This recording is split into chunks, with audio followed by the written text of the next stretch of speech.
हरे राम राम राम हरे हरे, हरे कृष्ण कृष्ण कृष्ण। बोलिए बाके बिहारी लाल की जय। कहते हैं कि नाम काम तरु राम को, भगवान का नाम काम तरु है, कल्प वृक्ष है। जो कल्पना करो वही देने वाला है भगवान का नाम। इसलिए कलयुग समयुग्यान नहीं जो नर कर विश्वास, और गाय राम गुण गण विमल, भवतर भी नहीं प्रयास। बिना प्रयास के भवसागर तर जाता है। विश्वास करके भगवान का नाम हर समय हर सांस में लेते रहना चाहिए। हे राम, है ना। दर्द भी करे कमर, हे राम, है ना। ओ राम, है ना। लेकिन अब राम तो नहीं कहते, और ये जब अरे मर गई ओ दादा, है ना। ओ बोलो, दर्द में भगवान का नाम नहीं लेते। यदि भगवान का नाम ले ले तो उसी में उसका कल्याण हो जाता है। जय जय श्री सीताराम। तो हम आप लोगों को बताए कि भगवान कहाँ प्रकट होते हैं? मथुरा में। और मथुरा क्या है? मथुरा विपरीतांच मध्याक्षर विवर्जिता। मथुरा को उल्टा कर दो तो राथु माँ होता है, बीच का अक्षर निकाल दो तो राम होता है। और राम जो नहीं कहता है उसके मुख में केवल बीच का अक्षर रहता है, थू। जय जय श्री सीताराम। इसलिए भगवान का नाम स्मरण करना चाहिए, कहते रहना चाहिए। बोलिए बाके बिहारी लाल की जय। शरीर की साधना से भगवान की प्राप्ति होती है, भगवान प्रकट होते हैं, लेकिन रहते हैं गोकुल में। गोकुल है हृदय, हृदय में भगवान निवास करते हैं। गोकुल में भगवान जाते हैं, नंद बाबा बहुत खुश होते हैं। और नंद बाबा ने अपने सीधे के सीधे यमुना जी में कूद जाते हैं, और कूद करके उन्होंने स्नान करते हैं। और स्नान करने के बाद श्री नंद बाबा ने सीधे दान करते हैं, है ना। लड़का बच्चा हुए सो दान करना चाहिए, ठीक है ना। दान कब तक करना चाहिए? जब तक कि उसका नारा खेड़ी नहीं कट जाए, नाल छेदन ना हो, कि नहीं। लड़का पैदा होने के बाद सूदक नहीं लगता। कब तक? जब तक उसका नाल छेदन नहीं करते नरा।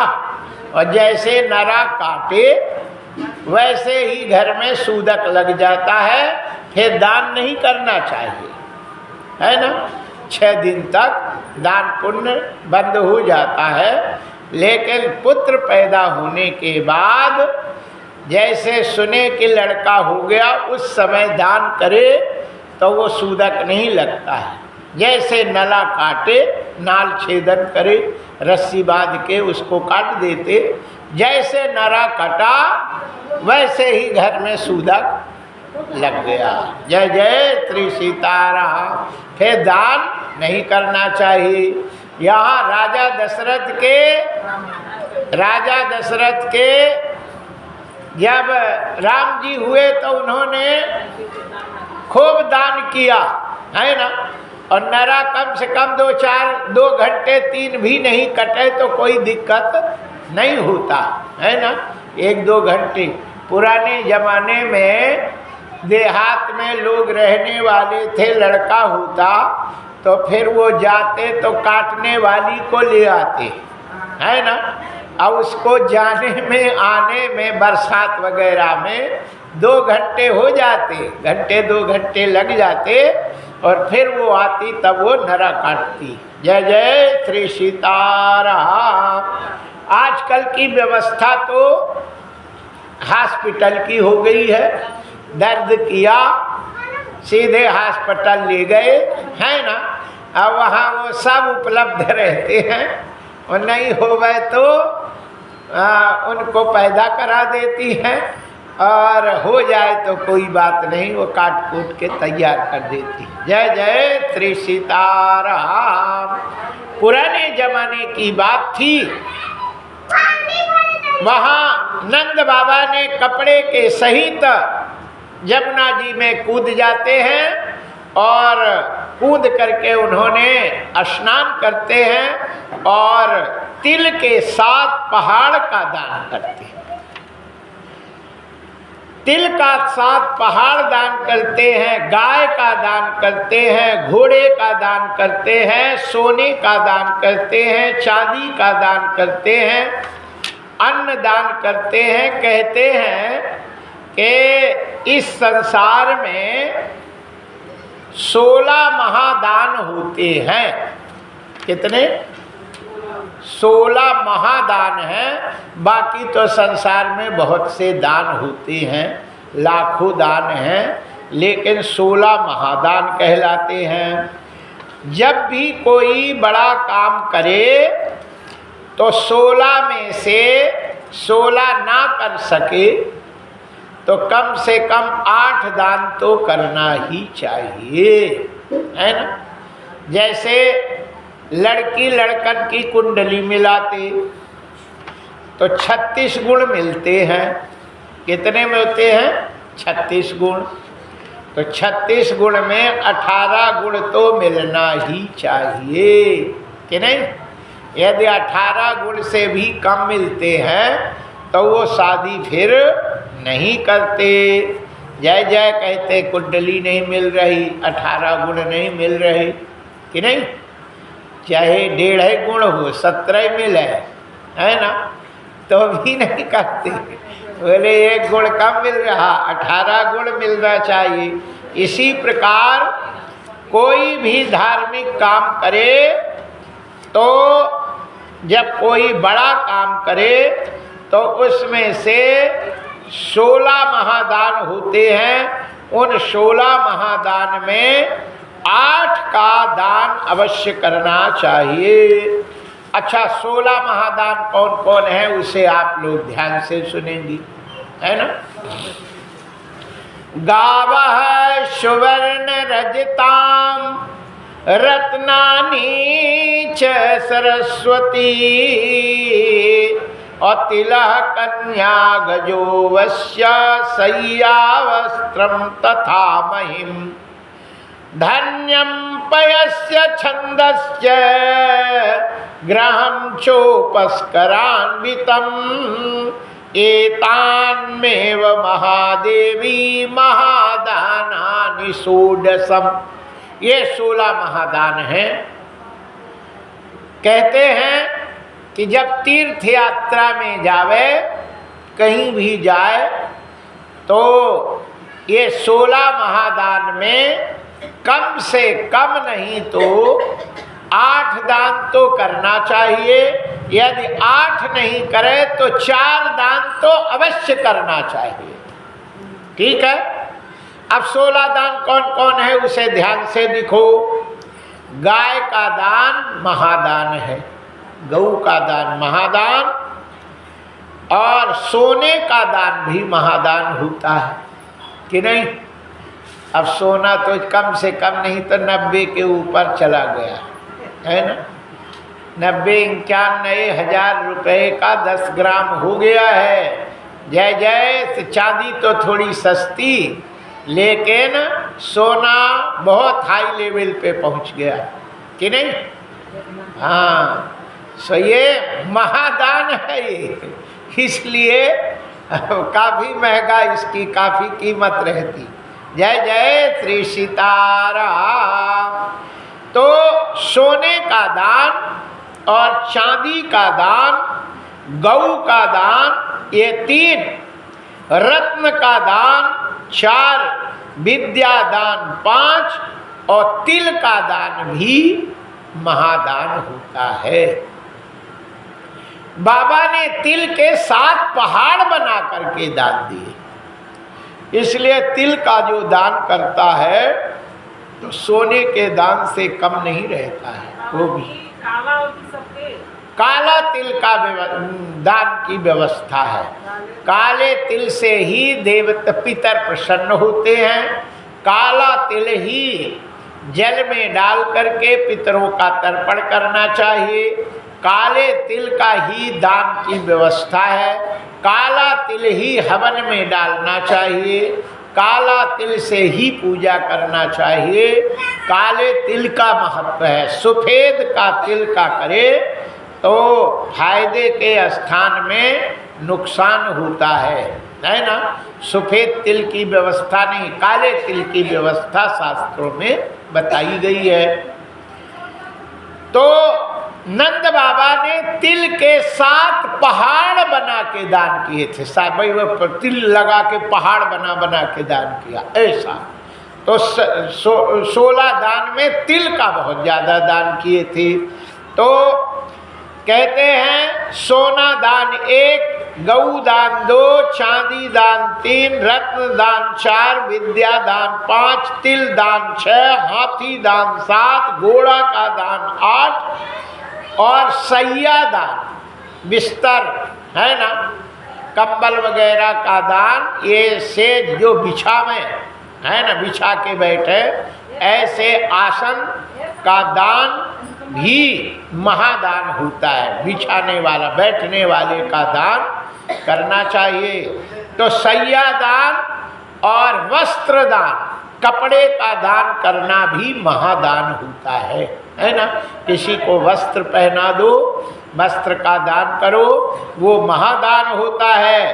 तो वस्त्र का दान भी महादान है। और जमीन का दान, भूदान महादान होता है। और अन्न दान भी महादान होता है ना। इसलिए कहीं भी हो अन्न का दान करना चाहिए। तो अन्न दान महादान है। और दूध का दान भी महादान होता है ना। दूध लेके दान करे वो महादान होता है। छाता का दान करना, छतुरी, छाता नहीं होता, हाँ, छाता का दान भी महादान होता है। हम एक बार बहुत पहले इलाहाबाद में गए माघ के महीना में, तो एक सेठ 1 ट्रक छाता ले आया था। 1 ट्रक भर, और सबको छाता बांटा। जय जय श्री सीताराम। हर बाबाओं को 1-1 छाता का दान किया। हमने कहा ये पागल छाता का दान कर रहा है? क्या होगा इससे? वह बरसात थी नहीं, कछु नहीं, माघ का महीना छाता बांट रहा। बरसात होती तो ठीक है, लेकिन जब हमने पढ़ा शास्त्र में लिखा कि छाते का दान महादान होता है, इसलिए उसने छाता सबको बांटा। जय जय श्री सीताराम। छत्र का दान महादान है। और घर बना करके किसी को दान करे वो भी महादान होता है। बना के घर किसी को दान कर दे तो महादान है। और कन्यादान भी महादान होता है। ऐसे 16 वस्तु महादान के अंतर्गत आती हैं। एक सज्जन ने कहा, महाराज हम तो, हमारी 7 लड़कियां हैं और हम लड़कियों को खूब दान करते हैं। और हम रोज लोग जब कभी हफ्ते में और कोई त्योहार में 7 कन्याएं खिलाती हैं, हम तो रोज खिलाते हैं। हम बहुत भाग्यशाली हैं। हमने कहा, मूर्ख, शास्त्र में कन्यादान की व्यवस्था कही है महादान, लेकिन खुद की कन्या का दान करना महादान नहीं होता है। क्या? खुद की कन्या का दान कर दे तो वो महादान नहीं कहलाता। खुद की कन्या को खिलाओ तो कहो हमने कन्या भोज करा दिया, वो कन्या का खिलाने का तुम्हें फल नहीं मिलेगा, दूसरे की कन्या को खिलाओ तब उसका फल मिलता है। दूसरे की लड़की को ले करके और फिर उसकी शादी करो, कन्यादान करो, उसको महत्व है। और तुमने अपने लड़की को जमीन दान कर दी, दे दी, और लड़का को दे दिया, बहू को साड़ी ओढ़ी ले आए, हार वगैरह पहना दिए और कहो हमने दान कर दी, तो बहू को सोना दान कर दिया तो वो दान के अंतर्गत नहीं आता। लड़का को दिया हुआ घर दान में नहीं आता, बहू को दिया हुआ घर दान में नहीं आता, बहू को दिया हुआ सोना चांदी वो दान के अंतर्गत नहीं आते हैं, क्योंकि वो तुम्हारा खून है ना, तुम्हारा वंश है, तुम्हारी पूरी संपत्ति का अधिकारी होता है। वो देने से नहीं मिलता, वो तो अपने आप ले ली जाती है, क्योंकि पूरी संपत्ति पुत्र वंश के लिए ही होती है। तुम्हारे बाप ने तुम्हें दिया, तुम अपने लड़के को दोगे, वो लड़का अपने लड़के को दोगे, वो तो परंपरा है, तुम्हारे वंश के लिए है। इसलिए शास्त्र में लिखा है कि बाप दादाओं की संपत्ति बेचने का अधिकार नहीं होता है। यदि मान लो कि कोई 4 भैया है, 6 भैया है और बाप की संपत्ति है, तो 6 भाई में से 4 के मान लो लड़का बच्चा है और 2 के नहीं है, तो जिसके नहीं है वो कहे कि हम हिस्सा ले लें, हम कछु करें, है ना, तब कछु करवे को हिस्सा नहीं है। मोड़ी मोड़ा पैदा करो और मोड़ी मोड़न के लिए दो, तबे बेचवे को थोड़ी संपत्ति बाप ने दे गए कि तुम बेच के और खूब उड़ाओ। उसके लिए ये संपत्ति नहीं है, केवल वंश के लिए है। इसलिए लड़का बहू, लड़की जैसी लड़की वैसे लड़का, लड़की को भी जो चीज दे हो वो दान नहीं होती है, वो उसका हिस्सा होता है। जैसे 4 लड़का है, 2 लड़के हैं, तो 2 का जितना हिस्सा उतना ही लड़की का भी होता है।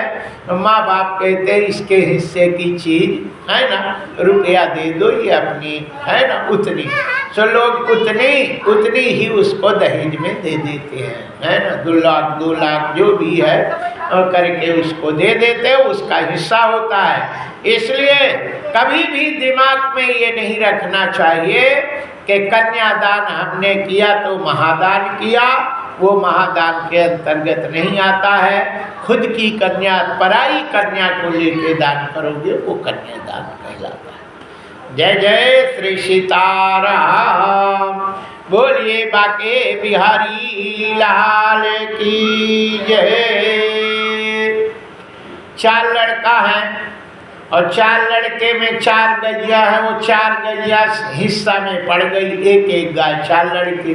अब तुमने कहा हमने तो गौदान कर दिया, बड़े लड़के को 1 गाय का दान कर दिया, छोटे को 1 का कर दिया, मंझले को 1 का कर दिया, सजले को कर दिया। वो दान नहीं है, उसको दान नहीं कहा जा सकता। दान उसी को कहते हैं जिससे अपना खून का संबंध ना हो, ठीक है ना। हाँ, न रिश्ता हो, रिश्तेदार भी नहीं होना चाहिए, ऐसा हो जो अपने से अलग है, ठीक है ना। जैसे हम हैं, है ना, अब हम बाबा जी हैं, महात्मा हैं, ब्राह्मण हैं, ब्राह्मण जो होते उनको दान करे तो वो फल लगता है, उसको कहते हैं दान, है ना। अपने ही परिवार में अपने इनको दे देवे सब वो दान नहीं कहलाता। जय जय श्री सीताराम। तो नंद बाबा ने 15 वस्तु का दान किया, 16 नहीं करे थे। कन्यादान उस समय नहीं करे थे, लेकिन बाकी 15 वस्तु का दान बाबा जी ने किया था। जय जय श्री सीताराम। ऐसे जब राम जी का प्राकट्य हुआ और राजा दशरथ ने भी 15 वस्तु का दान किए थे, कन्यादान नहीं करे थे। कन्यादान के लिए तो अलग समय होना चाहिए, है ना, मुहूर्त होना चाहिए, फिर वो शादी का तो अलग ही रहता उत्सव में 16 दान में 15 दान ही दिया जा सकता है। महादान 16 होते हैं, लेकिन 15 ही दान उत्सव में दे सकते हैं।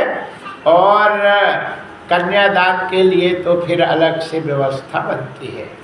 जय जय श्री सीताराम। तो 16 दान कौन कौन है? गावः सुवर्ण रजताम रत्नानि च सरस्वती तिलः कन्या गजोवस्य शय्यावस्त्रं तथा महिं धान्यं पयस्य छन्दस्य गृहं चोपस्करान्वितम् एतान्येव महादेवी महादानानि षोडशम्।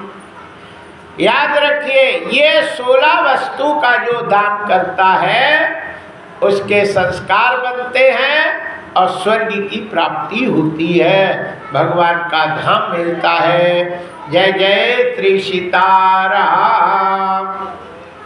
लेकिन गाय का दान करें, लेकिन ऐसी गाय का दान नहीं करना चाहिए जो लात मारे और दूध देवे नहीं, अभ्यावे है नहीं, है ना। जय जय श्री सीताराम। मुँह और तोड़ देवे, और तुमने दांत दिया पंडितवा के तो दांत ही तोड़ दी।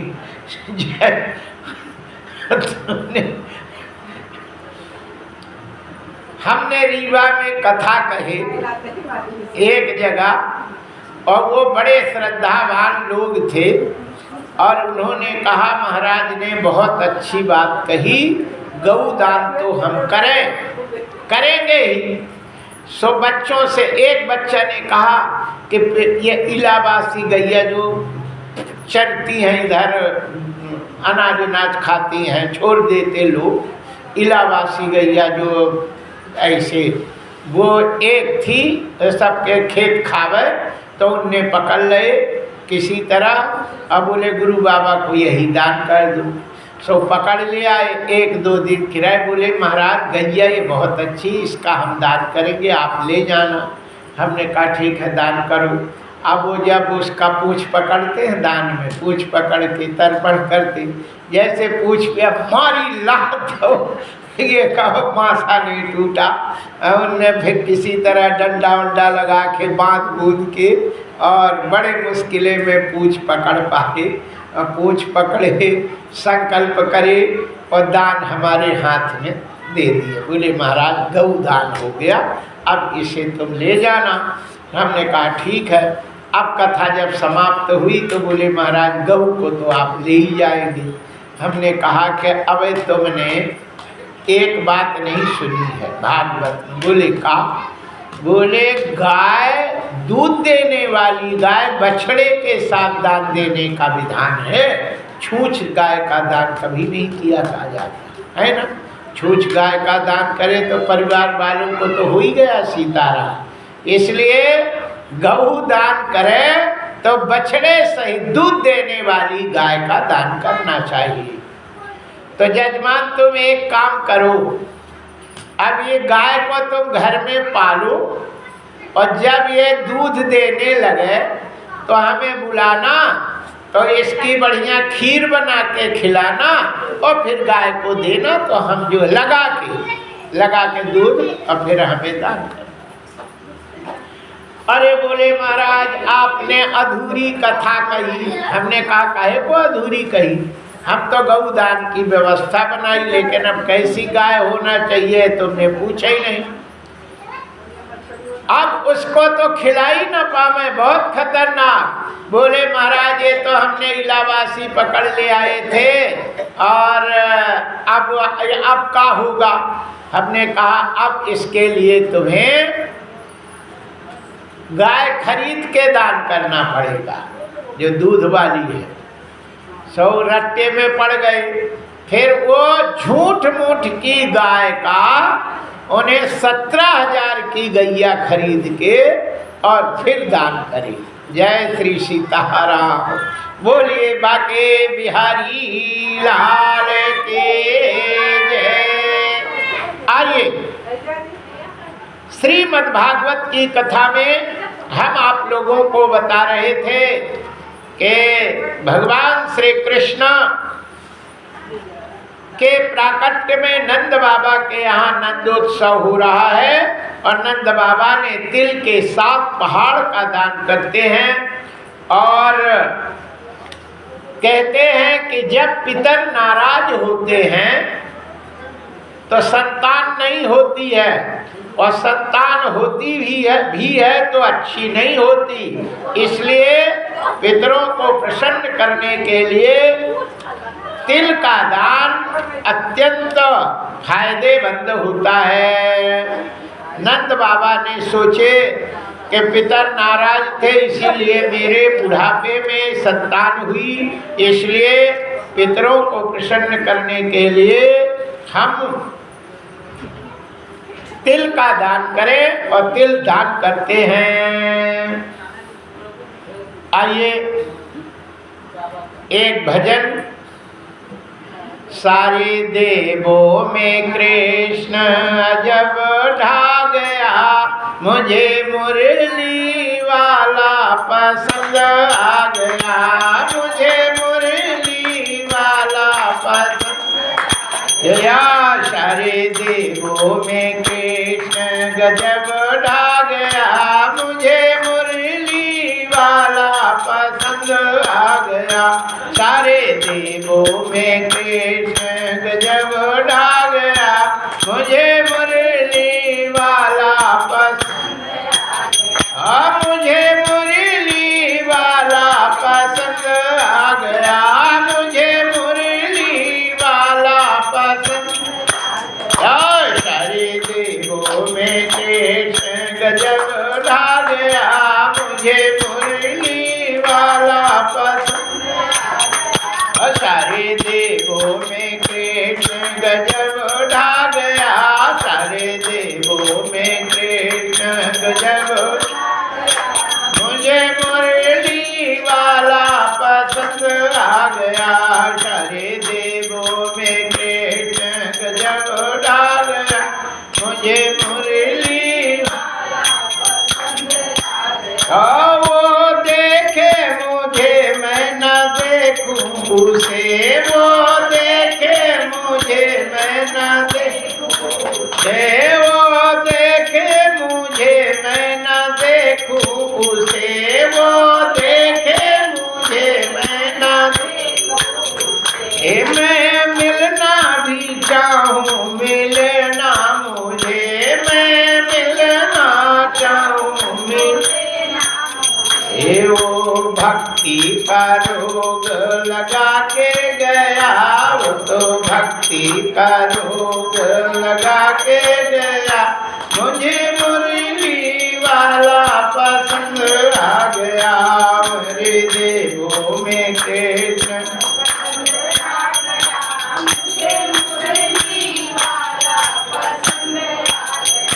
सारे देवों में कृष्ण गजब ढा गया, मुझे मुरली वाला पसंद आ गया। सारे देवों में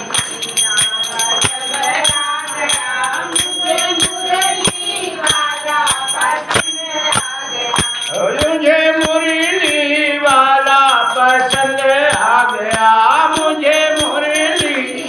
एक पंखा बंद कर दो, लाइट चली गई। सारे देवों में कृष्ण गजब ढा गया, मुझे मुरली वाला पसंद आ गया। सारे देवों में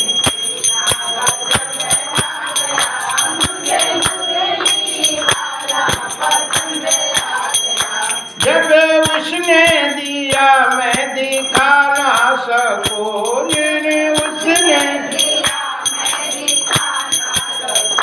दर्द उसने दिया मैं दिखा ना सकूं, दर्द उसने दिया मैं दिखा ना सकूं, दर्द उसने दिया मैं दिखा ना सकूं, दर्द उसने दिया मैं दिखा ना सकूं। जख्म उसने दिया मैं बता ना सकूं, जख्म उसने किसने दिया मैं बताना सकूं। ओ तो चुपके से आकर दवा कर गया, वो तो चुपके से आकर दवा कर गया, मुझे मुरली वाला पसंद सारे देवों में कृष्ण गजब ढा गया, मुझे मुरली वाला पसंद आ गया, मुझे मुरली वाला पसंद आ गया,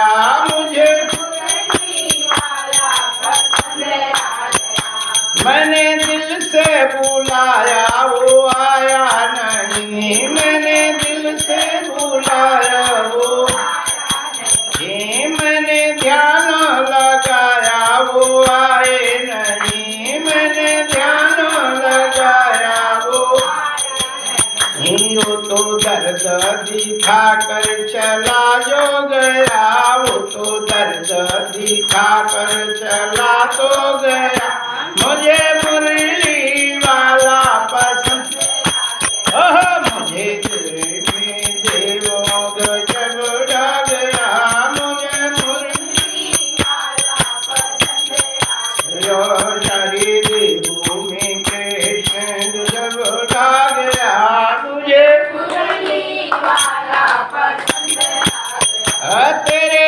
दर्शन की मैं तो कलकदार हूँ, तेरे दर्शन की मैं हूँ कलकदार हूँ, तेरी पायल की मैं तो झनकार हूँ, तेरी पायल की मैं तो एक झनकार हूँ, तेरा सब कुछ राग समझ आ गया, मुझे मुरली वाला पसंद आ गया, तेरा सब राग मुझको समझ आ गया, मुझे मुरली वाला पसंद आ गया।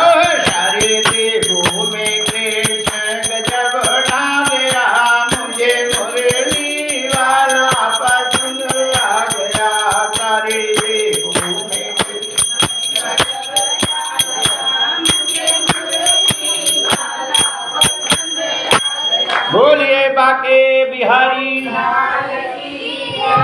श्री कृष्ण भगवान की जय। हरिशरणम। आइए, भगवान नंद बाबा ने सीधे के सीधे उत्सव मनाते हैं, उत्सव हो ही रहा था, तभी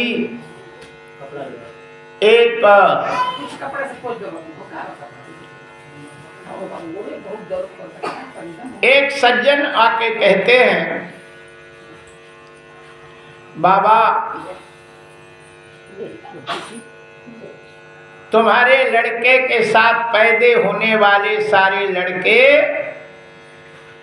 मर चुके हैं, अब तुम्हारा लड़का बचा है। बाबा ने कहा कैसे मरी? बोले सब जहर खा के मरी, जहर से मरी। बाबा जी सोचते हैं कि मेरे लड़के और वसुदेव की लड़की दोई की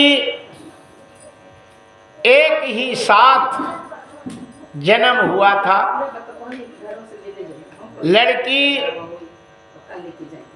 सीधे स्वर्ग को चली गई, आकाश को चली गई और कह गई कंस तेरा मारने वाला पैदा हो चुका है। काल हो सकता है कंस बच्चों की दवाई में जहर मिला के बाजार में डाल दिया। लोग बच्चे बीमार हों, खांसी अथवा घूंटी, डावर घूंटी है ना, नहीं आती बच्चों की डावर घूंटी, वो कौन कौन घूंटी है ले आते हैं सो पिलाते। उस घूंटी में जहर मिला दिया हो, मर गए हों, इसलिए हमें सबसे पहले कंस को प्रसन्न करना चाहिए, वार्षिक कर देना चाहिए, उसको कुछ भेंट दिया तो वो हमारे इधर नहीं भेंट। और बाजार की कोई चीज़ आप उनको नहीं खिलाना, कोई दवाई नहीं खिलाना। जय जय श्री सीताराम। बाबा ने छकड़े में भर के दूध दही खुरचन आदि सब ले करके और सीधे के सीधे कंस के पास जाते हैं। कंस को भेंट सामग्री देते हैं और कंस भेंट सामग्री को ले करके बड़ा खुश होता है और कहता है, वो हो इतना सुंदर भोजन, अब तो हम बहुत प्रसन्न हैं तुम्हारे ऊपर, और नंद बाबा की बढ़िया व्यवस्था की जाए, रुकने की व्यवस्था की जाए। नंद बाबा को एसी कमरा में एयर कंडीशन वातानुकूल हर समय जो एक रहता है ऐसे कमरे में ठहराया गया। बाबा ने बैल को छोड़ करके सानी भूसा रख दिए, आराम से लेट गए। तब तक वसुदेव जी आते हैं। वसुदेव जी उनको मिलते हैं और समाचार पूछते हैं। वसुदेव उपश्रुत्वं भातरम नंदमागतः ज्ञात्वा दत्करं राज्ञं ययौ तद्वमोचनम्।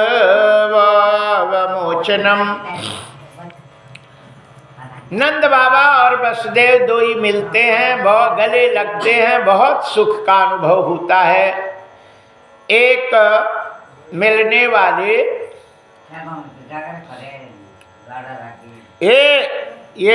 ये बुढ़िया की इनकी माता जी को उधर आगे बैठाओ यार, पीछे बैठा के तुम लोग बात कराते, और खोपड़ी में बैठ के और उधर उधर कुर्सी में बैठाओ सबसे पीछे, मैया के पीछे। जय जय श्री सीताराम। पीछे कुर्सी में बैठा दो उधर। बोलिए बाके बिहारी लाल की जय। हरि शरणम। बोलिए बाके बिहारी लाल की जय। आइए, यहाँ हम आप लोगों को बता रहे थे कि नंद बाबा और वसुदेव जी दो ही मिलते हैं और दो ही बचपन के दोस्त हैं। अच्छा, जो हृदय से प्रेम करता है वो मुंह से नहीं कहता है ना। महतारी कभी बच्चे को नहीं कहते कि बेटा तू मेरा जान है, हम बहुत प्रेम करती हैं, है ना। ठटरीन कहती रहती है कि नहीं, कभी नहीं कहती, लेकिन हृदय से प्रेम वही करती है। जय जय श्री सीताराम। जो प्रेमी से ये कहती है कि तुम मेरे जान हो, तुम मेरे प्राण हो, वो तो नाटक करती है, और जो कहती नहीं है वही प्रेम करती हैं। जय जय श्री सीताराम। यहाँ कहते हैं कि घर में कोई आए और कोई माताएं कहती हैं, अरे भैया बहुत दिन में आए, अब बिल्कुल जाना नहीं, अब तो तुम यहीं कुछ दिन रुको, अब बहुत दिन में आए, बहुत अच्छा लगा, यहीं रहो, है ना। मुँह से तो मन के लिए कह देती, लेकिन हृदय में रहता ही भगवान कब जावे। बहुत आफत है, अब ये जा ही नहीं रहा। तो पति ने कहा तू ही तो आए, बड़ी चपर चपर करती है कि तुम बहुत दिन में, आप बहुत जाना नहीं, बहुत दिन में आए भैया। तो बोले अब जा ही नहीं रहा, अब कैसे जावे। और पत्नी ने बुद्धि लगाती, बोले ऐसा करो कि हम लोग झगड़ा कर ले तो भग जाएगा। सो बोले कैसे झगड़ा करें। बोले हम, है ना, तुम मारो गद्दा में कंबल में, दूध होवे, हम चिल्लाए हो भाई मर गए तो क्या कर दिए ये वो। अब वो भीतर धुन कुटाई करने लगा, मारे कपड़न में, और वो चिल्लावे जब लगा आज मर गई। सब उसने झोला उठाया और सीधे चला गया। जब देखे चला गया, सो पति ने कहा देखो हम कैसे झूठे मारे, झूठे झगड़ा करे और चला गया। तो वो झोला लेके आ गया, बोले हम झूठे गए थे। असली नहीं गए थे, जैसे तुम झूठ है लड़े वैसे हम झूठ है चले गए और भाग गए। जय जय श्री सीताराम, बोलिए बाके बिहारी लाल की जय। लेकिन नंद बाबा और वसुदेव में ऐसा नहीं था। 4 मिले 64 खिले, 20 रहे कर जोर, और हरिजन से हरिजन मिले, अभी से 7 करोड़। नेत्र में स्नेह होता है, आवत ही हर से नहीं, और नैनन नहीं सने, और तुलसी तहाँ न जाइए, और कंचन बरसे में। नेत्र में स्नेह ना हो उसके घर नहीं जाना चाहिए। जय जय श्री सीताराम। अच्छा, बाबा जी ने आराम से बैठे ही थे, तब वसुदेव जी कहते हैं बाबा कर दे चुके? बोले हाँ दे चुके। बोले अब रुके काहे को हो? बोले काहे? बोले बाबा मेरे मन में लग रहा है, करो वही वार्ष को दत्तो राज्ञा दृष्ट वयम च वः, नेहस्येनं बहुतिथं संयुत्पातस्य गोकुले। मेरे मन में लग रहा है, ऐसा लग रहा है कि जो बच्चे मर रहे हैं उसको पूतना अपने स्तन में जहर लगाकर भेष बदलकर छोटे बच्चों को पिला रही है। और कहीं गोकुल गई तो फिर तुम्हारा लड़का बचना मुश्किल हो जाएगा, इसलिए यहाँ आराम नहीं फरमाओ, सीधे गोकुल जाओ। माताओं की बुद्धि है ना उतनी नहीं रहती है, और कोई घर में आ जाए और कह देवे कि हम मायके से तुम्हारे आए, तो मायके का कुत्ता भी आ जाए तो भैया भैया कह के दूध रोटी खिलाती, भैया आया जय श्री सीताराम। इतना खतरनाक व्यवहार रहता है, ममता रहती माया की। यहाँ कहते हैं कि बाबा सोचते हैं कि नंद बाबा के मन में सोचते हैं कि वसुदेव कभी भी झूठ नहीं बोलते। हाँ ठीक, कभी भी झूठ नहीं बोलते, और यदि जो भी बोलते हैं वो सत्य होता है। और कहीं पूतना गोकुल पहुंच गई तो कयामत हो जाएगा, उसको बचाना मुश्किल हो जाएगा। तो सबसे बड़ा व्यक्ति का विश्वास किस में रखना चाहिए? भगवान में। भगवान हमारी रक्षा जरूर करेंगे, इसलिए भगवान के शरण में रहना चाहिए और भगवान का नाम स्मरण करना चाहिए और माला जपना चाहिए। बाबा तो माला अपने साथ ही लिए रहते है ना। बाबा ने माला निकाली, अब बोले चलो अब चलते हैं, माला जपो, भगवान रक्षा करना मेरे मोड़ा को। क्योंकि जब नहीं हुआ था तो नहीं लगता था, लेकिन अब हो गया है और अब कहीं मर गया तो प्राण नहीं रहेंगे, प्राण दे देंगे। ऐसा कह के बाबा माला ले करके और बैलगाड़ी में बैठ के चल देते हैं।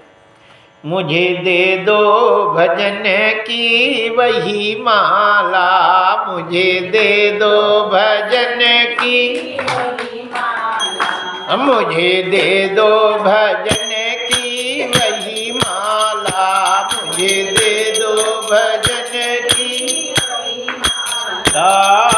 वही माला रे वही माला, वही माला रे वही माला, मुझे दे दो भजन की वही माला, मुझे दे दो भजन की जो माला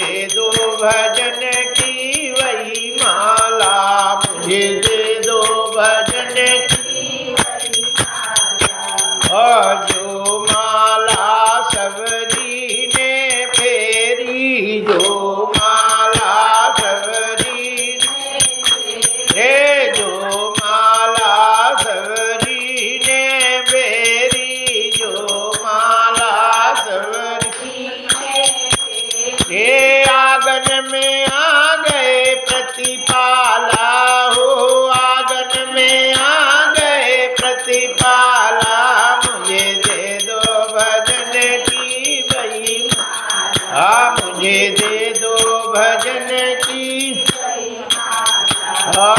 वही माला रे, वही माला, वही माला रे, वही माला, मुझे दे दो भजन की, मुझे दे दो भजन की वही माला, जो माला कौशल्या ने फेरी, जो माला कौशल्या ये आंगन में खेल रहे राम लाला, रे आंगन में खेल रहे राम लाला, मुझे दे दो भजन की, मुझे दे दो भजन की वही माला, वही माला रे, वही माला, मुझे दे दो भजन की वही माला, मुझे दे दो भजन की,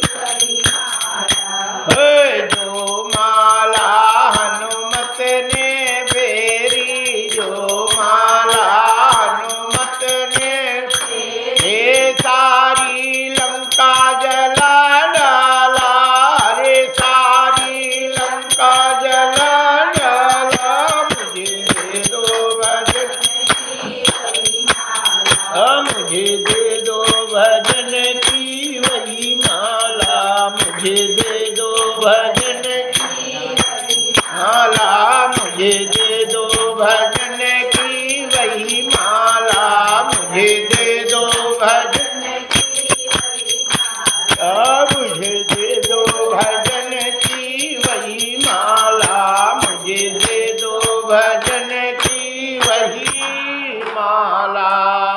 बोलिए बाके बिहारी लाल की। बाबा तो मथुरा से गोकुल की ओर चल दिए, लेकिन इधर पूतना सीधे के सीधे नंद बाबा के गांव में पहुंच गई। अच्छा, पूतना का श्रृंगार कितना भयंकर, कितनी अच्छी सजी थी। सुखदेव जी महाराज इतना सुंदर वर्णन करते हैं कि किसी का वर्णन नहीं है पूतना के आगे। ये श्लोक की व्याख्या हमने नर्मदा खंड में छिदगांव में करी, पूरे श्लोक की व्याख्या करी। तो वहाँ सन्यासी भागवत करा रहा था, वह सुदामा दास, उसने हमारी एकांत में आया और बोले, महाराज तुमने तो मेरी यहाँ से कटवा दी। हमने कहा काय?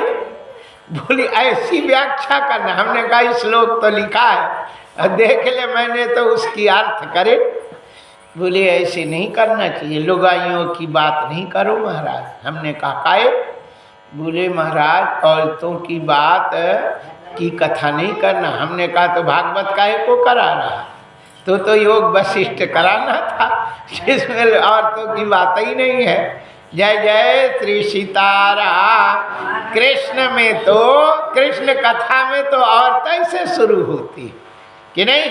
महाभारत की कथा तो औरतें से शुरू होती है, राम की कथा तो औरतें से शुरू है कि नहीं, औरतें से शुरू है। अब उसमें चर्चा नहीं करें तो क्या करें। जय जय श्री सीताराम। हम अर्थ नहीं करेंगे, केवल श्लोक बोलेंगे। जय जय श्री सीताराम। ताम केश बंधम अतिशिक्ति मल्लिका बृहत् नितंबस्तन कृक्ष मध्यमा सुवाससम कर्पित कर्ण भूषणम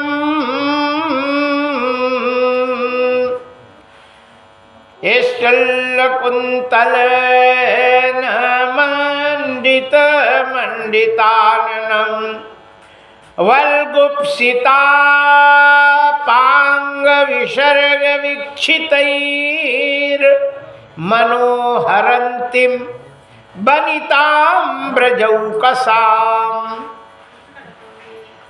असंतमां भोज करेण रूपिणी गोप्याश्रियं दृष्टु विवागतं पतिम। अंत में अंत का अर्थ करते हैं, जैसे लक्ष्मी जी विष्णु भगवान के पास पहली पहल जा रही हो शादी के बाद, है ना। जब शादी होती है और शादी के बाद जो पति के पास वो दुल्हन जाती है, जैसे सज के जाती है वैसे सजी मानो विष्णु भगवान के पास लक्ष्मी जी जा रही हो। ये अंतिम शब्द का अर्थ है, बाकी आगे का हम वर्णन नहीं करते। जय जय श्री सीताराम। इतनी सुंदर उसको जो देख करके लोग काम धंधा छोड़कर और उसके पीछे पीछे चल दिए, बूढ़े बूढ़े डुकरा। जय जय श्री सीताराम। बोले बाप रे बाप, इतनी सुंदर तो मूड़ी हमने कबो देखा ही नहीं, ये कहाँ से आई है, कहाँ जा रही है। देखें तो, और चूंकि जो बनावटी चीज होती है वो बड़ी सुंदर होती है, ओरिजिनल नहीं होती। जो बनावटी फूल है, बनावटी फल हैं, बनावटी जो शो के लिए बनाए जाते हैं वो बहुत खतरनाक होते हैं, बड़े सुंदर होते हैं। और जो ओरिजिनल होते हैं वो देखने में सुंदर नहीं होते, वो काम के सुंदर होते हैं। जो देखने वाली चीज हैं वो केवल देखने के सुंदर होते हैं, काम के सुंदर नहीं होते। जय जय श्री सीताराम। सीधे के सीधे नंद बाबा के घर में पहुंच गई। अब नंद बाबा के जसोदा जी ऐसे देखते, उसने कहा दैया रे दैया, तुम तो हमें बैठे ही को नहीं कहती, केवल देख ही रही हो। बोली बिन्नो, तुम तो जो है इतनी सुंदर हो, कहाँ से आई हो। बोले दैया रे दैया, दैया रे दैया, लो कल्लो बात, हम तो मायके से आई, पच लेके आई। मोड़ा मोड़ा होते हैं सो पच लेके, है ना, वृंदावन की भाषा है। कछु लड़ुआ उड़ुआ मोड़ी मोड़न को वो सब जो मोड़ा होता है उसको कपड़े लत्ते कुछ चांदी के सोने के कमर कर धोनी चूड़ी उड़ी वो सब लेके भिजवाते, मायके से आते उसको पच बोलते। वो उन्हें पच लेके आई और जैसे उसने गुट्टा खोला, या लड्डू गुड़ के, आहा क्या बढ़िया, गम गम गम गम, सोंठ भी डले थे और भी डले थे। ओ हो, जसोदा जी ने कहा मेरी मायके से आई रे। अच्छा बिन्नू, किनकी मोड़ी हुई तो बता दो। बोले कि दैया रे दैया, तुम हमें नहीं पहचानी। बोले पहचानी होती तो काहे को पूछती। बोले बता दो। बोले हम तुम्हारी भाभी के ननद की, जेठानी की, देवरानी की, सबत की मोड़ी हूँ। बोले वो दद्दा इतना लंबा रिश्ता किसको, आप लोगों को पता होगा, किसी को पता नहीं है। इतने लंबा कि कोई जाने ही नहीं। भाभी तक तो लोग जानते हैं, भाभी के आगे को जाना है। और वो भी 7 पुश्त आगे तक उसने ले गई। बोले हमारे कुल में 7 पुश्तों तक का रिश्ता माना जाता है। हमें पता चला कि तुम्हारे मोड़ा भाव, इसलिए तुरंत बाजार से सबके नाना नाना सब ले आके तुरंत बना के और हमारे घर के भूले भूले चलो व्यवहार दे आओ और 2-4 दिन रुक आना। यशोदा ने कहा जय हो, तब तो बहुत अच्छी आई, हमारे कोई है नहीं। अब मायके के तो खूब विश्वास होता है ना, मायके वाली कोई आ जाए सो बहू को तो पूरी चाबी नहीं से दे देती। यशोदा जी ने छोरा में बांधी थी चाबी, तो ऐसे खोलने लगी, ले चाबी ले और घर संभालो, तुम बहुत अच्छी आ गई बेनो, मोड़ा का ख्याल जरूर रखना। पूतना ने कहा मैं मोड़े का ख्याल करवे आई, हम चाबी वो भी हमें नहीं चाहिए, तब तो धरो और हम बस मोड़ा का ख्याल करेंगे। यशोदा ने कहा हम जावें तो छठ पूजे आए, है ना, 6 दिन बाद छठी पूजन होता है, तो छठ पूजे आए, छठ देवी होती है। छठवें दिन 6 दिन बाद लड़का बच्चा होते हैं तो छठवें दिन शुद्धता हो जाती है, और कोई खत्म होता है तो 10 दिन तक शुद्धता रहती है, अशुद्ध रहते हैं। 11वें दिन में कर्म होता है, 12वें दिन जो 12 दिन 12 हो जाए, 6 दूनी 12, तो 12वें दिन में गंगा जली पूजन होता है। फिर 13वें दिन लोग ब्राह्मण भोजन करते हैं, है ना, 13वें दिन 14वें दिन जो भी फिर आगे, लेकिन 12 दिन तक उसमें नहीं होता। 10 दिन तक पितरों का मतलब उस प्रेत की ही पूजा होती है। 12वें दिन फिर गंगा जली पूजा होती है, गंगा जल सब देवताओं की पूजा होगी। 13वें दिन वो सब शुद्धि हो जाती है, फिर आते ये शुद्धता का विशेष शास्त्रों में है कि माताएं महीना में 3 दिन अपवित्र रहती हैं, और लड़का बच्चा पैदा होता है तो 6 दिन अशुद्ध रहती हैं, और कोई खत्म हो जाता है तो 12 दिन तक, है ना, अशुद्धता रहती। 13वें दिन से वो शुद्ध हो जाते हैं, खाने पीने का काम होने लगता है। बोलिए बाके बिहारी लाल की जय। हरिशरणम। यहाँ कहते हैं कि यशोदा जी कुआं पूजवे चली गई, मतलब छठ पूजवे, और पूतना ने सीधे के सीधे आंगन में पैर रखा, और भगवान कृष्ण 2 ही हाथ और 2 ही पैर ऊपर ऐसे करके और झूल रहे थे पलना में। और पूतना ने जब पैर रखा, पैर रखते ही भगवान ने 2 ही हाथ 2 ही पैर सीधा कर लिए और आंख बंद कर लिए। यहाँ कहते हैं कि विबुद्धतां बालक मारिकाग्रहं चराचरात्मा समिने सनिमीलिते क्षणः अनन्तमारोपयदङ्गमन्तकं रथोरगं सप्तमबुद्धरुज्जभिः। भगवान ने नेत्र बंद कर लिए, हाथ पैर सीधा कर लिया। यहाँ कहते हैं कि भगवान ने नेत्र बंद काहे करे, वह आ गई पूतना, ये आंगन में पैर रखे, दिखी भी नहीं, लेकिन भगवान ने नेत्र बंद किए। नेत्र बंद करने का कारण क्या था कि भगवान श्री कृष्ण ने सोचा कि अब तक नाचने वाली वो कितनी गोपियां आई, खूब नाची, लेकिन इनके पैर में धम्म खूब कूदी खूब नाची, लेकिन उनके पैर से आवाज नहीं आई। और ये कौन सी है कि पैर रखी पूरी दीवार धमधमा गई, जरूर राक्षसी है। इसलिए राक्षसी का मोह कभी नहीं देखना चाहिए। जय जय श्री सीताराम। श्रीमद् भागवत की कथा में लिखा है कि माताओं को जब चले तो लड़कियों को ट्रेनिंग दी जाती है ना, चलने की। एड़ी नहीं लगे, पंजों के बल चलती हैं। एड़ी ऐसे ट्रेनिंग हो जाती कि एड़ी नहीं लगे। यदि पैर की एड़ी जमीन में लगती है, छत वगैरह में जाए तो धम धम की आवाज़ होती। और जो पंजे पे चलती हैं उनको कुछ नहीं होता, वो सीधे चली जाती, पता नहीं चलता।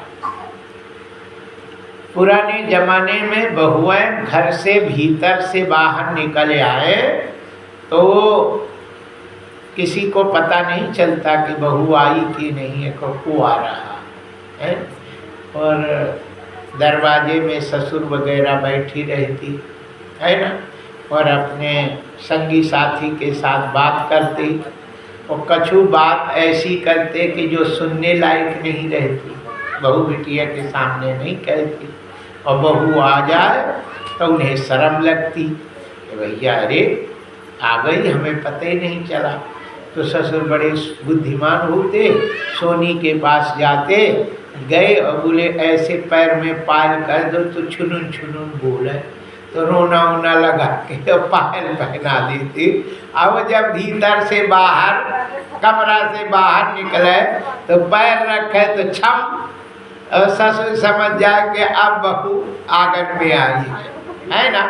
फिर बाहर आ रही है तो अब सावधान हो जाए, है ना, सावधान हो जाते कि भैया मर्यादा में रहो। बहू लड़किनी पर घर आई, और राखी नयन पुत्र की नाई। जैसे नेत्र का पुत्री की रक्षा पलक करती है, वैसे बहुओं की, है ना, सब हिफाजत की जाती है। जय जय श्री सीताराम। भगवान श्री कृष्ण समझ गए ये राक्षसी है, ऐसी तो कोई अपने गोकुल की कोई माताएं हैं नहीं, इसका मुंह नहीं देखना चाहिए। और भगवान ने नेत्र बंद कर लिए। पूतना ने वहां गई, उसको बहुत बदबू आई जसोदा के यहाँ, इतनी बदबू कि पूतना ने कहा मेरे तो प्राण दम घुट जाएंगे। इसलिए कृष्ण को उठाकर उसने महल के बाहर नदी के किनारे पहुंच गई और वहां बैठती। सुखदेव जी महाराज, सभी लोग कथा में ध्यान दे के सुनेंगे। ये श्रीमद् भागवत की कथा है, जीवन में उतारने की कथा है और संस्कार की कथा है। इसको जरूर सुनना चाहिए और गुनना चाहिए, उस पे चलना भी चाहिए। जसोदा जी के घर में पूतना को बहुत बदबू आई। श्री सुखदेव जी महाराज से परीक्षित पूछते हैं, महाराज पूतना की तो इतनी सफाई, जिनके भगवान आए घर में, गंदगी औरत के पास भगवान काहे को आएंगे? इतनी बदबू आई पूतना को, और भगवान उस घर में खेल रहे हैं और पूतना को बदबू आई। काहे से आई? प्रश्न करते, काहे से बदबू आई? ध्यान रखो, हम जो कहते हैं उसे ध्यान दे के सुनना है। श्री सुखदेव जी महाराज कहते हैं कि जो वस्तु देवताओं को अच्छी लगती है वो वस्तु असुरों को अच्छी नहीं लगती। जो वस्तु देवता को अच्छी लगती है वो असुरों को अच्छी नहीं लगती, भूत प्रेतों को अच्छी नहीं लगती। तो यहाँ जसोदा जी घर में क्या करती थी जिससे पूतना को अच्छा नहीं लगा, बदबू आई? यहाँ लिखा है, सभी लोग ध्यान दे के सुनेंगे। नयत्र श्रवणादीनि रक्षो घृणी स्वकर्मसु कुर्वन्ति सात्वतां भर्तुर् यत्र धन्यस्य तत्र हि साखेचर्यो कदोरिपत्य पूतनानंद गोकुलम् योषित्वा माययात्मानो प्राविशन् कामचारिणी। जिस घर में गाय के गोबर से लीपा जाता है उस घर में भूत प्रेत पूतना जैसी राक्षसी के उस घर में ताकत नहीं चलती है। यदि किसी कारण बस घुस जाए तो वहाँ रह नहीं सकती, तुरंत बाहर निकल जाएगी। इसीलिए हमारे सनातन धर्म में गाय के गोबर से 4 बजे माता उठ के और पहले डेहरी लीप देती है ना, डेहरी में चौका लगा देती और इसके बाद उसमें फूल वगैरह इसे धर देती ताकि इस घर में कोई भूत प्रेत का आवागमन ना हो और सब बाहर ही रहे, है ना। भूत प्रेतों को भिष्टा अच्छा लगता है ना।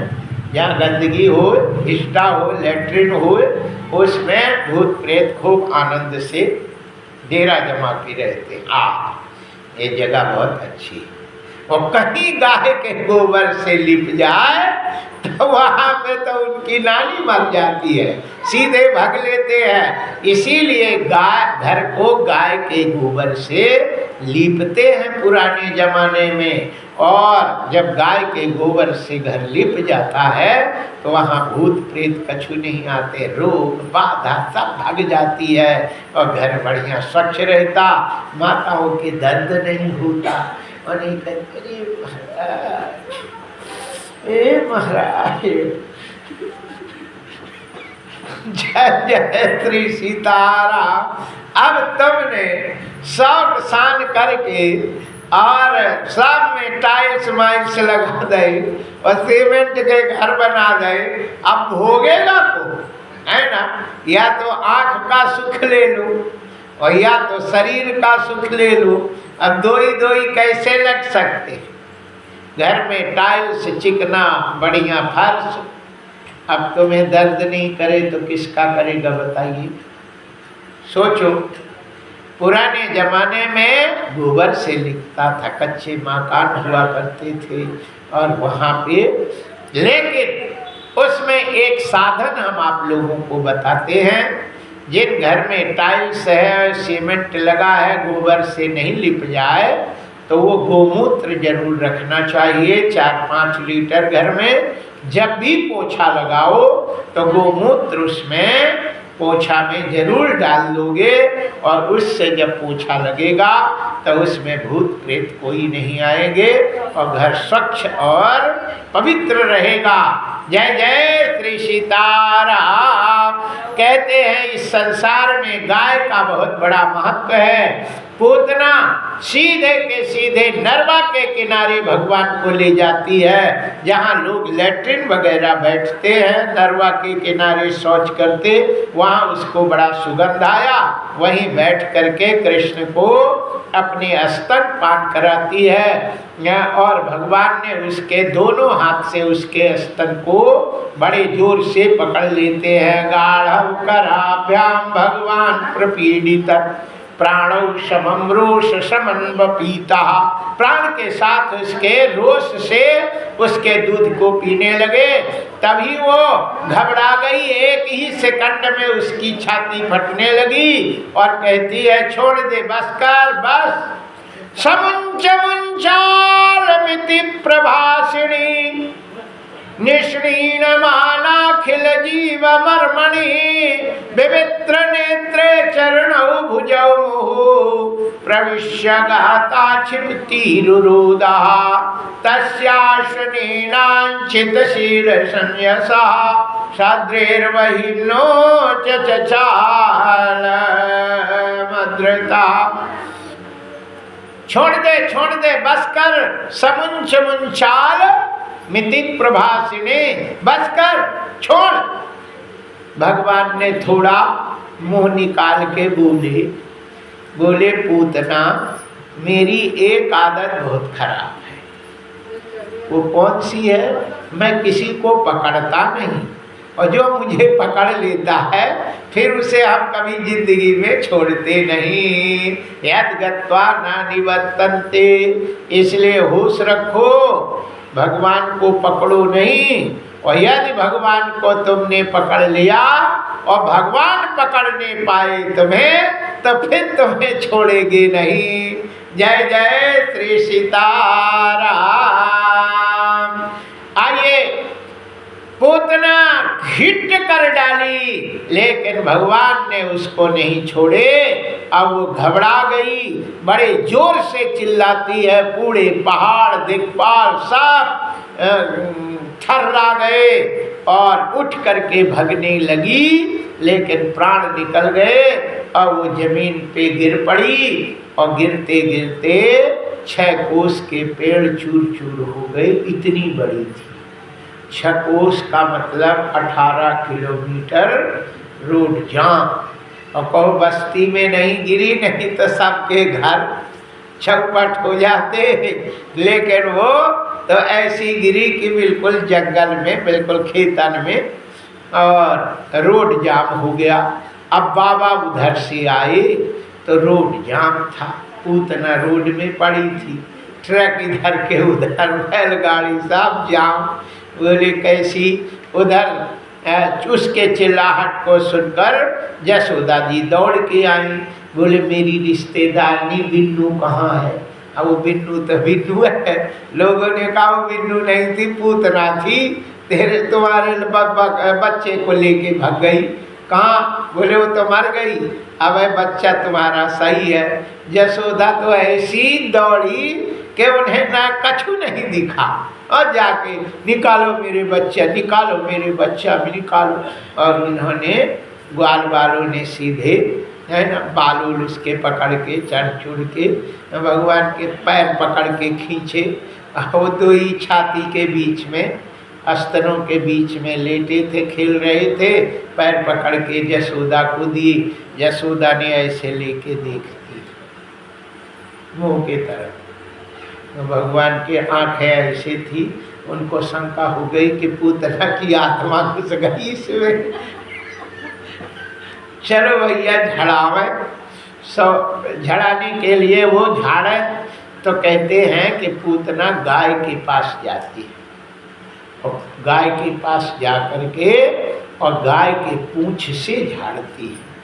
जय जय श्री सीताराम। और गाय के गोबर, गाय के गोमूत्र और गाय के है ना से उनको गाय के मिट्टी, पैर के नेते के मिट्टी मिला के उससे स्नान कराती। और वो गाय का मूत्र और गोबर और दूध और दही और घी का बढ़िया घूटी बना के उनको पिला देती। याद रखिए, जिस लड़के को छोटे में 1 चम्मच में थोड़ा दूध गाय का, थोड़ा दही और थोड़ा गोमूत्र, थोड़ा गोबर और थोड़ा सा घी, 5 चीज़ें मिला के और उसको घुट कर देते हैं, घूटी दे देते, पिला देते, उसके पेट की सारी बीमारी खत्म हो जाती है, वो स्वस्थ हो जाता है। कहते हैं कि जब माताएं मायके से ससुराल और ससुराल से मायके जावें तो उन्हें थोड़ा गोमूत्र पी के जाना चाहिए, है ना। गोमूत्र थोड़ा गिलास में पी लो और चली जाओ, तो कोई भूत प्रेत तुम्हें छू नहीं सकता, है ना। सीधे घर तक कोई भूत प्रेत तो छुए आएंगे नहीं, क्योंकि उन्हें बदबू आती है। गोमूत्र पी ले तो कोई नहीं आता। इसीलिए कोई भी यज्ञ अनुष्ठान होता है तो जजमान को पंचगव्य का सेवन कराया जाता है, गोबर से स्नान कराया जाता है, गोमूत्र से स्नान कराया जाता है, प्रायश्चित स्नान का विधान है ना। अब कोई पंडित कराते नहीं और ना तो नियम से करते, लेकिन उसका नियम है इसका। जय जय श्री सीताराम। यशोदा जी कहती है, और यहाँ लड़के को कितने रोग लगते हैं, छोटे बच्चों को कितने रोग लगते हैं, भागवत में लिखा है। कौन कौन है? डाकिन्यम जासुधानस्य कुष्मांडाभेरकरग्रह भूत प्रेत पिशाचश्च यक्ष रक्षो विनायका कोटरा रेवती ज्येष्ठा पूतना बालघातिनी पोतना मात्र का दया उन्माता एवनारस्य देव प्राणेन्द्रियाद्भुता। कितने हैं?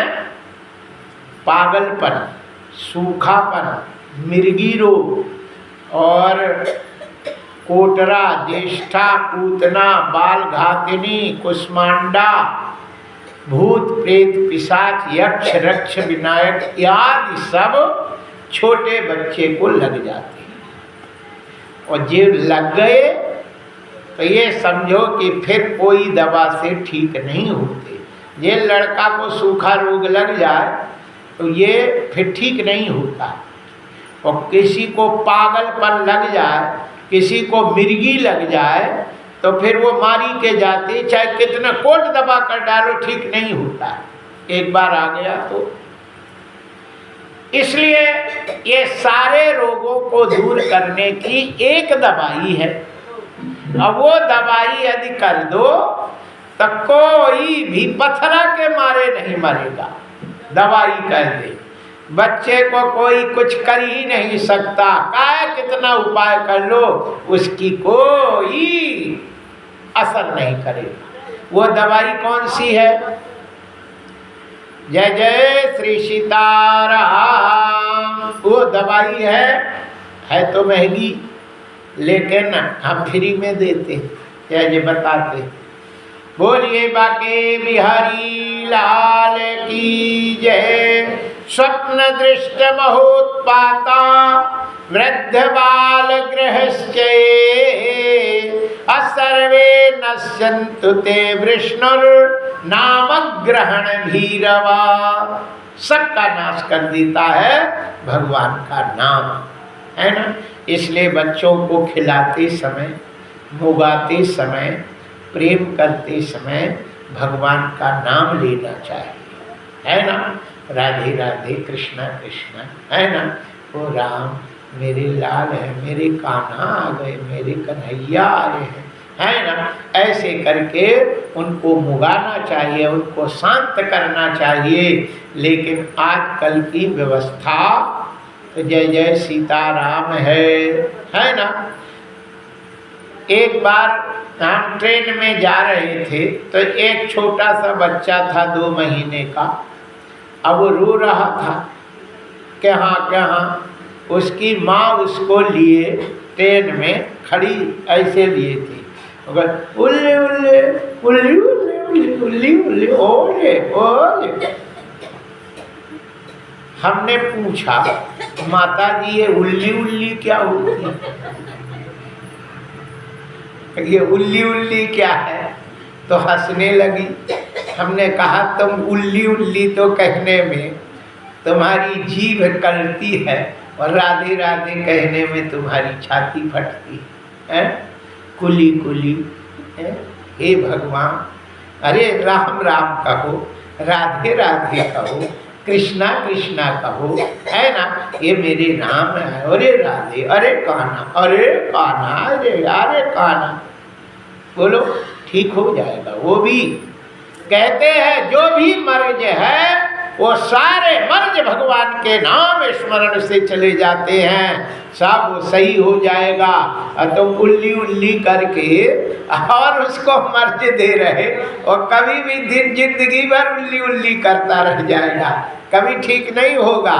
इसलिए हमारा सनातन धर्म में भगवान का नाम स्मरण करते रहना चाहिए। काम करे तो भगवान का नाम लेकर, सवेरा हो तो राम से और श्याम से, और शाम हो तो श्याम से होना चाहिए। काम शुरू करे तो फोन में भी बात करें। अभी हम कल कहे थे कि फोन में हलो मलो छोड़ो भैया दादा, आदत डालो राधे राधे कहो, है ना। लेकिन मेरे सामने हेलो, जय जय श्री सीताराम। क्या यार जीव में धर गया है कि उसको जो है राधे राधे, जय माता जी, है ना, जय कृष्णा, जय श्री राम, जय श्री सीताराम, इसी से बात करनी चाहिए। पुराने जमाने में लोग जब जाते थे तो बोलते थे राम राम भाई साहब, जय राम राम, राम राम, राम राम। अब हलो हलो हो गया है, हलो। पहले बोलते थे राम जी, ओ भाई ए राम जी सुनो तो, अब बोलते हेलो, ए हेलो इधर आ। बताइए, लोगों को बुलाने में भी हेलो चल गया है। और राम राम सीताराम, राधे श्याम, जय जय सीताराम हो गया है। इसलिए लोग कष्ट पे कष्ट पाते रहते हैं। मर्ज की संख्या बढ़ गई है, रोग बढ़ गए हैं, कैंसर और फलाने ढिकाने कितनी बीमारी हो गई है। इसका मूल कारण है कि हम भगवान के नाम से वंचित हैं, हम अपने संस्कार को छोड़ रहे हैं, हम अपने संस्कार से कुसंस्कार में जी रहे हैं, इसलिए हम बीमारी के घर बनते जा रहे हैं। जय जय श्री सीताराम। हमारे सनातन धर्म में हर चीजें ये बताई जाती है कि ऐसा करने से शरीर स्वस्थ रहता है। हम भीष्म पितामह ने युधिष्ठिर को बहुत सी बातें बताई कि कब क्या भोजन करना चाहिए, कब कैसे रहना चाहिए, इन सारी बातों को रखा गया है ना। अटा भटा है, इन सब वस्तुओं का त्याग करना चाहिए। ये सब रोगों की जड़ होती है, ठीक है ना। हाँ, लहसुन प्याज ये सब गलत चीज़ें हैं, इससे शरीर नुकसान में होता है, जिससे भगवान की प्राप्ति नहीं होती है। कहते हैं कि सत रज तम 3 गुण होते हैं। तो भगवान श्री कृष्ण जो है वो सतोगुण से मिलते हैं, रजोगुण से नहीं मिलते, तमोगुण से नहीं मिलते। इसलिए अभी कथा में आएगा कि यशोदा जी जब कृष्ण को रस्सी से बांधती हैं, मटकी फोड़ गए, तो भगवान के बांधने में 2 अंगुल रस्सी छोटी हो जाती थी। जो रस्सी जोड़े 2 अंगुल छोटी हो जाए। और काकभूषुंडी को जब राम जी ने पकड़ने के लिए हाथ बढ़ाया तो 2 अंगुल का अंतर था। राम काकभूषुंडी को पकड़ने में 2 ही अंगुल का अंतर था। मतलब भगवान जीव को भगवान जब ही पकड़ सकते हैं जब उसमें तमोगुण ना हो और रजोगुण नहीं हो, सतोगुणी हो जाता है, तब भगवान उसको पकड़ते हैं। यशोदा को गुस्सा था और गुस्सा तमोगुण है, मेरा लड़का है रजोगुण है। भगवान कहते हैं हमें मैया जब बांधेगी, जब सतोगुण आ जाए तेरे में तो लाल धरी है, गुस्से में हमें कैसे बांध सकती है। जब श्यामा जी ने अपने बाल में बांधने की रस्सी दी तब भगवान बंधे थे। भगवान प्रेम से बंधते हैं या तो फिर सतोगुण से बंधते। जय जय श्री सीताराम। हम सभी लोग सनातनी हैं। भगवान को जो अच्छा नहीं लगता वो काम नहीं करना चाहिए, और भगवान को जो अच्छा लगता है वही काम करना चाहिए। जब भगवान को अच्छा जो लगता है वो काम करोगे तो ये समझो कि घर में सब सुखी रहेंगे, नाती पनाती सब सुखी रहेंगे, परिवार सब सुखी रहेगा, सास स्वस्थ रहेगी और दर्द नहीं होगा, ब्लड प्रेशर नहीं बढ़ेगा, डायबिटीज नहीं होगा, सब काम शांत हो जाता है। और यदि तुमने उल्टा काम किए तो ये समझो कि गोली खा खा के प्राण निकलेंगे। बोलिए बाके बिहारी लाल की जय। जो भी शास्त्र में कहा जाए वैसे चलोगे तो स्वस्थ रहोगे, और यदि उल्टा चलोगे तो स्वस्थ नहीं रह सकते। जय जय श्री सीताराम। हरिशरणम। कहते हैं कि संसार में ऐसी ऐसी वस्तु हैं जिनमें गुण होते है ना। तो चावल है, दाल है, सब्जी है, इन सब में सतोगुण, रजोगुण और तमोगुण तीनों रहते। लेकिन सब्जियों में लहसुन और प्याज दो ऐसी सब्जी है जिसमें सतोगुण बिल्कुल नहीं रहता, तमोगुण और रजोगुण रहता है। तमोगुण ज़्यादा रहता है। तो जिसमें तमोगुण और रजोगुण है और सतोगुण नहीं है, सतोगुण से भगवान मिलते हैं, ऐसी वस्तु का सेवन नहीं करना चाहिए और न भगवान को लगाना चाहिए, है ना। ये तो असुरों का भोजन है। तीसरी चीज बैगन है, तो बैगन बेगुण है, नो न सतोगुण है, न रजोगुण है, न तमोगुण है, बेगुण, कोई गुण नहीं है। तो जिसमें कोई गुण ना हो उसको भी नहीं पाओ, है ना। उसे क्या पाना है, उसका नाम बेगुण, कोई गुण नहीं है, इसलिए उसको बैगुण कहते हैं, बैगुण बिना गुण की। वैसे इन सब की उत्पत्ति जो है वो कुत्ते से हुई है ना। कुत्ते के ही शरीर से इनकी उत्पत्ति है। ये बदबूदार होते हैं, इसलिए उन वस्तु का सेवन नहीं करते और ना ही भोग लगाते। लेकिन कछु पुजारी ऐसे हो गए हैं, ये अन्नकूट होता तो अन्नकूट में भटा डरवा देते, बोले नहीं चले, अब कहाँ है न देहात है, अब भोग लगाने के सो भगवान को भी भटा खिला देते, तो भटा का भी भोग लगाने लगते। जय जय श्री सीताराम। क्योंकि अन्नकूट के दिन जो जो डाल देते फिर साल भर उसको पाते हैं। कार्तिक में अन्नकूट होता जो मनाते, सब संसार की जितनी वस्तु भगवान की भोग लग जाए उसे फिर भगवान का भोग लगाने में लगा सकते, ऐसी व्यवस्था है। तो ऐसी वस्तु को पाना चाहिए जो हमारे शरीर को स्वस्थ करे, है ना, और सही रहे और भगवान की प्राप्ति हो और भगवान कृपा करे, ऐसी ही वस्तु पाना चाहिए। वो वस्तु नहीं पाना चाहिए जो भगवान ही ना मिले। जय जय श्री सीताराम। ऐसे को खाके क्या करोगे जिसके लिए तुम आए। मनुष्य जीवन है, भगवान को प्राप्ति के लिए आया और भगवान ही ना मिले तो फिर तुम ऐसा खाके क्या करोगे। जय जय श्री सीताराम। बोलिए बाकी बिहारी लाल की जय। इसलिए यहाँ पूतना को नंद बाबा आते हैं और छोटे छोटे टुकड़े करके लाखों चिताएं जली, उसके शरीर से इतना सुगंध आई कि पूरा गम-गमा गया चारों दिशा। श्री सुखदेव जी महाराज से परीक्षित पूछते हैं, पूतना भयंकर राक्षसी थी और भैंस को ऐसे रसगुल्ला जैसे मुंह में डाल के खा जाती थी, मुराती नहीं थी, गट्ट कर जा। उसका पेट सरोवर के समान था, जैसे तालाब हुए बहुत बड़ा। अब उसमें पेट में भैंस जाए तो लो रहे और भर गए और खूब डुबकी लगाए जावे, लेकिन वो सांस नहीं मिले, सब वो फिर मर जाती और पच जाती। इतनी बड़ी थी। जब 6 कोस की थी तो पेट तो 1-8 कोस का तो रहेगा ही कि नहीं, 2-3 किलोमीटर का तो पेट ही था उसका।